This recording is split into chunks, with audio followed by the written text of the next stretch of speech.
Halo viewers, halo guys, balik lagi sama aku Rifki Hadian. Dan di video kali ini aku mau ngebahas tentang materi logika yang menurut aku pribadi adalah akar dari subtes penalaran umum. Jadi untuk penalaran umum menurut aku salah satu materi yang harus kalian pahami adalah materi logika. Saat kita membicarakan mengenai logika, ada hal-hal yang harus teman-teman perhatikan.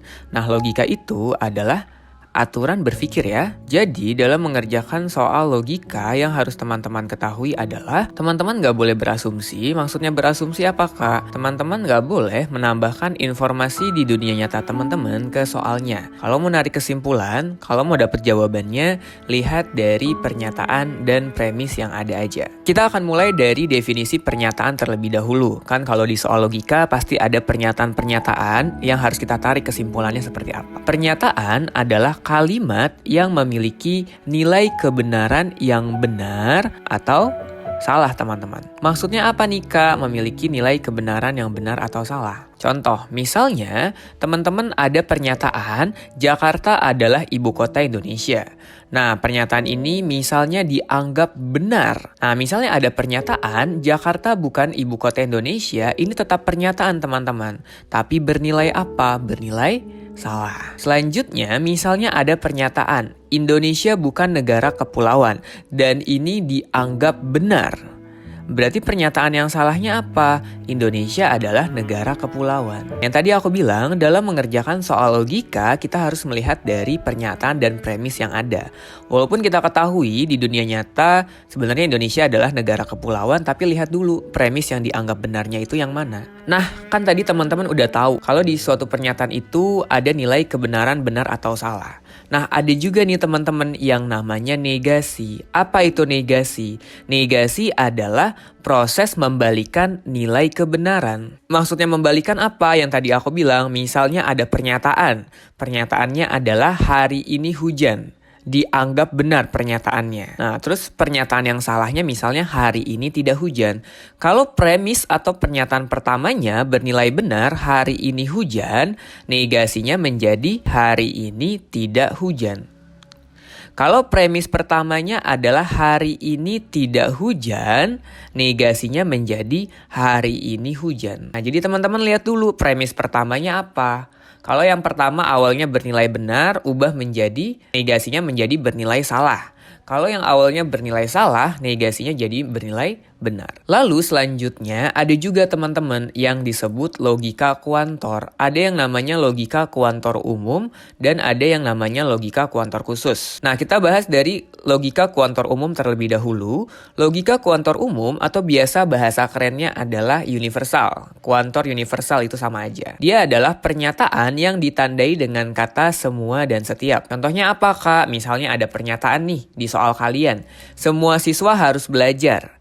Nah, ini termasuk ke logika atau pernyataan kuantor umum. Kenapa? Ada kata semua. Kalau cuma ada pernyataan siswa harus belajar berarti bukan logika kuantor, itu pernyataan biasa. Tapi kalau ada kata semua siswa harus belajar berarti itu termasuk ke logika atau pernyataan kuantor umum. Atau misalnya ada lagi nih pernyataan, setiap orang harus mendapatkan pendidikan. Nah, ini termasuk ke logika kuantor umum atau universal. Tapi ada juga yang namanya logika kuantor khusus atau bahasa kerennya adalah eksistensial. Nah, logika ini ditandai dengan kata ada, beberapa, terdapat, dan sebagian. Contoh, misalnya ada pernyataan, ada orang yang terinfeksi COVID-19. Nah, ini termasuk ke logika kuantor. Kuantor apa? Kuantor khusus ditandai dengan kata ada. Atau misalnya ada pernyataan, beberapa siswa tidak masuk sekolah. Nah, ini termasuk ke logika kuantor khusus. Kenapa? Ditandai dengan kata beberapa. Kalau ada pernyataan yang ada kata semua dan setiap, itu termasuk logika kuantor umum atau universal.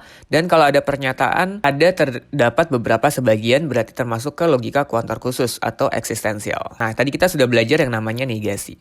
Tapi untuk logika kuantor umum dan kuantor khusus itu proses negasinya menjadi berbeda. Misalnya ada pernyataan semua ikan bisa berenang. Coba teman-teman lihat.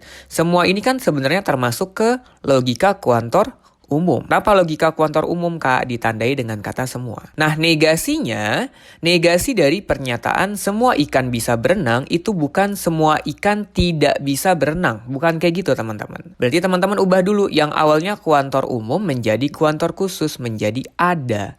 Atau beberapa terdapat juga boleh. Nah, ikan bisa berenangnya teman-teman ganti menjadi ikan tidak bisa berenang. Jadi, negasi dari pernyataan semua ikan bisa berenang adalah ada ikan yang tidak bisa berenang. Kalau biasanya cara aku adalah teman-teman penggal dulu aja yang ada kata semua dan setiap. Nah, kalau udah dipenggal gini ya. Nah, teman-teman tinggal ganti. Semuanya diganti menjadi ada atau umum menjadi khusus dan berenangnya diganti menjadi tidak bisa berenang. Atau misalnya ada lagi nih, beberapa siswa tidur di saat KBM. Teman-teman penggal dulu aja yang ada kata beberapanya. Teman-teman ubah menjadi kuantor umum menjadi semua. Siswa tidurnya diganti menjadi siswa tidak tidur.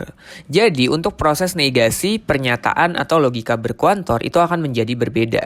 Yang awalnya umum menjadi khusus, yang awalnya khusus menjadi umum. Itu contoh penggunaan logika kuantor. Selanjutnya ada juga yang namanya pernyataan majemuk, teman-teman. Apa itu pernyataan majemuk? Pernyataan yang memiliki lebih dari satu pernyataan, pasti ada dua ya, kalau lebih minimal dua, dalam satu kalimat, dan dibutuhkan dengan kata hubung, teman-teman.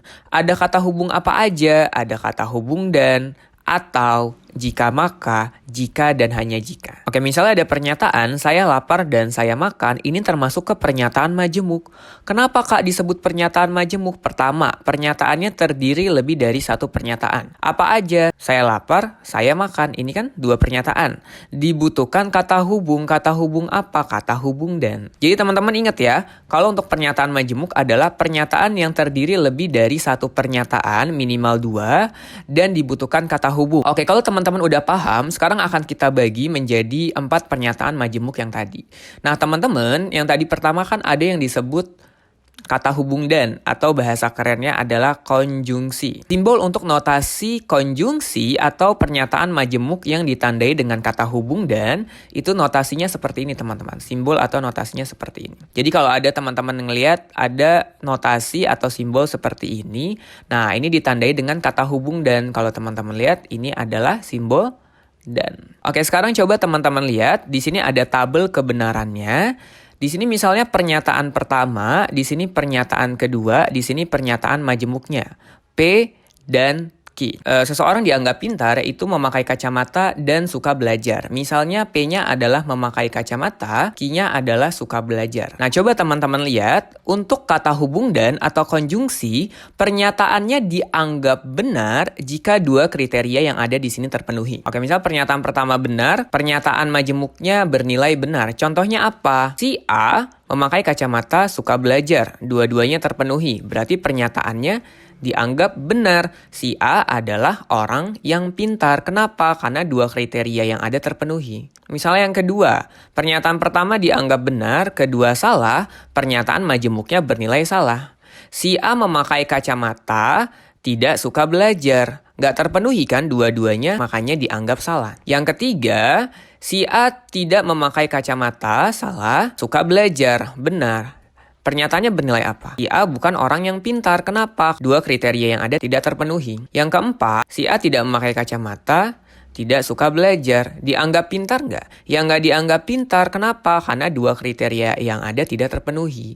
Jadi ingat, kalau menggunakan kata hubung dan, pernyataannya dianggap benar jika dua kriteria yang ada terpenuhi. Atau P-nya benar, Q-nya benar. Baru dianggap benar. Nah, ada juga yang disebut kata hubung atau disjungsi. Notasinya seperti ini, coba teman-teman lihat. Ini pernyataan pertama, ini pernyataan kedua, ini pernyataan majemuknya.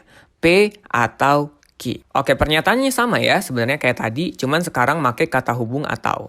Sekarang coba teman-teman lihat, untuk kata hubung atau, itu salah satu yang terpenuhi pernyataan sudah dianggap benar, berbeda dengan kata dan. Jika pernyataan pertama benar, kedua benar, pernyataan majemuknya bernilai benar. Contohnya apa Kak? Misalnya, si A memakai kacamata atau suka belajar. Salah satu terpenuhi, pernyataan sudah bernilai benar. Kita lihat yang kedua, si A memakai kacamata, tidak suka belajar, tetap dianggap pintar. Kenapa? Karena kalau salah satu sudah terpenuhi, pernyataan majemuk menggunakan kata hubung atau dianggap benar. Yang ketiga, si A tidak memakai kacamata, suka belajar, tetap dianggap pintar. Kenapa? Karena kalau salah satu sudah terpenuhi, tetap dianggap pintar. Nah, yang dianggap tidak pintar jika tidak ada yang terpenuhi. Si A tidak memakai kacamata, tidak suka belajar, berarti pernyataannya bernilai salah. Kenapa? Karena tidak ada kriteria yang terpenuhi. Jadi ingat aja, kalau menggunakan kata dan, dua-duanya harus benar. Kalau menggunakan atau, salah satu benar, pernyataan majemuknya sudah bernilai benar. Oke, selanjutnya adalah implikasi, teman-teman. Implikasi adalah pernyataan majemuk yang ditandai dengan kata hubung jika maka. Notasinya seperti ini, tanda panah ke kanan. Nah, sekarang ada tabel kebenaran implikasinya. Coba teman-teman lihat, misalnya aku buat dulu. Coba teman-teman lihat, misalnya P-nya adalah saya berada di Bali, Q-nya adalah saya tinggal di Indonesia. Nah, coba teman-teman lihat untuk pernyataan yang pertama dulu. Nah, ini pernyataan pertama, ini pernyataan kedua, ini pernyataan majemuknya ya. Jika P, maka Q. Sekarang coba kita lihat, jika pernyataan pertama benar, kedua benar, pernyataan majemuknya bernilai benar. Contohnya gimana? Jika saya berada di Bali, maka saya tinggal di Indonesia. Benar nggak? Ya benar, kenapa? Kan Bali termasuk wilayah Indonesia. Berarti pernyataannya bernilai benar. Yang kedua, coba kita lihat, pernyataan pertama benar, kedua salah, pernyataan majemuknya bernilai salah. Coba teman-teman lihat contohnya gimana, Kak? Jika saya berada di Bali, maka saya tidak tinggal di Indonesia. Ya salah, kenapa? Kan Bali termasuk wilayah Indonesia. Kalau udah tinggal di Bali, pasti tinggal di Indonesia. Makanya pernyataannya bernilai salah. Yang ketiga, coba teman-teman lihat. Jika pernyataan pertama salah, kedua benar, kesimpulannya dianggap benar. Contohnya gimana? Jika saya tidak berada di Bali, maka saya tinggal di Indonesia. Bisa benar nggak? Ya bisa benar. Kenapa? Karena mungkin aja dia tinggal di Jakarta, di Bogor, di Sumedang, di Bandung, yang termasuk wilayah Indonesia, walaupun dia tidak berada di Bali. Jadi pernyataannya tetap bernilai benar. Yang keempat, coba teman-teman lihat, jika pernyataan pertama salah, kedua salah, pernyataan majemuknya bernilai benar. Kak, kayak gimana contohnya? Misalnya, jika saya tidak berada di Bali, maka saya tidak tinggal di Indonesia. Bisa benar nggak? Ya bisa benar. Kenapa? Karena mungkin aja dia tinggal di Kuala Lumpur, di Amerika, di Kyoto, di Jepang, yang bukan termasuk wilayah Indonesia. Jadi kalau pernyataan pertama salah, kedua salah, pernyataannya bisa bernilai benar. Yang dianggap salah tuh yang mana? Kalau pernyataan pertama benar, kedua salah, pernyataannya dianggap salah. Yang kata hubung terakhir yaitu biimplikasi. Biimplikasi adalah pernyataan majemuk yang ditandai dengan kata hubung jika dan hanya jika. Contohnya gimana? Nah, notasinya seperti ini, kayak tanda panah tapi dua arah ya, dia bisa ke kiri juga. Nah, di sini ada tabel kebenarannya. Nah, teman-teman ingat aja kalau biimplikasi biasanya aku menyarankan selalu ingat dia adalah satu aksi yang menyebabkan satu reaksi. Jadi, cuma satu aksi inilah yang bisa menyebabkan reaksi ini. Sama, reaksi yang terjadi dari sini itu cuma disebabkan oleh satu aksi yang ada di sini. Contoh, misalnya kita buat dulu P sama Q-nya. Misalnya di sini adalah hari ini hujan. Q-nya adalah jalanan basah. Berarti cuman hujanlah yang akan menyebabkan jalanan basah, nggak ada yang lain. Mau ada tsunami, mau ibu nyiram tanaman, kalau udah yang namanya biimplikasi, jika dan hanya jika, berarti cuman aksi dari hujanlah yang bisa menyebabkan reaksi jalanan basah. Nggak ada yang lain. Nah, itulah yang membedakan implikasi dan biimplikasi. Makanya, lihat deh, pernyataan majemuknya dianggap benar kalau dua-duanya benar, atau dua-duanya salah, baru dianggap benar. Kalau ada yang benar salah atau salah benar, kesimpulannya dianggap salah. Kak, contohnya gimana? Coba kita lihat ya. Yang pertama, jika dan hanya jika hari ini hujan, maka jalanan basah. Benar nggak? Aksinya muncul nggak? Aksinya muncul. Reaksinya muncul nggak? Reaksinya muncul. Makanya bernilai benar. Atau yang kedua, coba kita lihat. Jika dan hanya jika hari ini tidak hujan, maka jalanan tidak basah. Pernyataan majemuknya dianggap benar. Aksinya muncul nggak? Nggak muncul. Nggak hujan. Reaksinya muncul nggak? Ya nggak muncul. Jalanan tidak basah dianggap benar. Berbeda dengan benar salah, coba kita lihat yang benar salah ya. Yang benar dulu, jika dan hanya jika hari ini hujan, maka jalanan tidak basah. Kok jalanan tidak basah, kan hari ini hujan? Aksinya muncul, kok reaksinya nggak muncul? Nah, makanya dianggap salah. Sama, jika dan hanya jika hari ini tidak hujan, maka jalanan basah.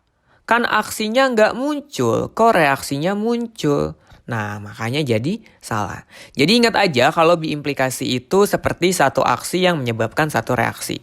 Kalau aksinya muncul, pasti reaksinya juga harus muncul. Sekarang aku pengen buat kesimpulan, jadi teman-teman yang harus teman-teman pahami. Misalnya di sini ada P, saya lapar, Q-nya saya makan. Nah, teman-teman buat dulu notasinya ya. Misalnya ada pernyataan, saya lapar dan saya makan, berarti notasinya menjadi P dan Q. Oke. Yang kedua, jika saya lapar atau saya makan, notasinya menjadi P atau Q. Nah, yang ketiga, jika saya lapar maka saya makan, notasinya menjadi P maka Q. Nah, yang keempat, jika dan hanya jika saya lapar maka saya makan, berarti P biimplikasi Q. Nah, gitu ya teman-teman ya. Jadi teman-teman udah harus tahu gimana cara nentuin notasi atau simbol-simbolnya seperti apa. Abis ini akan aku jelaskan mengenai penarikan kesimpulan. Seperti yang di soal TikTok aku, Kak maksudnya apa? Bergerak ke arah kiri, bergerak ke arah kanan. Sebelum teman-teman tahu yang namanya penarikan kesimpulan dan ekuivalen atau setara, teman-teman harus tahu notasi-notasi seperti ini dulu. Jadi ini dasarnya, nanti setelah teman-teman udah tahu, teman-teman paham, teman-teman lebih gampang untuk menarik kesimpulannya. Insya Allah videonya akan aku up lagi di hari Rabu, Selasa atau Rabu, mungkin bisa lebih cepat. Dan kalau udah di up, nanti akan aku infoin lagi ya, di TikTok, di sosial media aku, atau di lainnya. Nah, kalau teman-teman pengen tahu untuk kelanjutannya, teman-teman bisa follow TikTok aku di sini, atau misalnya Instagram aku juga, aku akan ngasih tahu juga kalau misalnya udah aku up videonya. Aku mau bilang thank you banget udah join kelas hari ini, semoga ilmunya bermanfaat. Kalau udah aku mau izin pamit. Wassalamualaikum warahmatullahi wabarakatuh.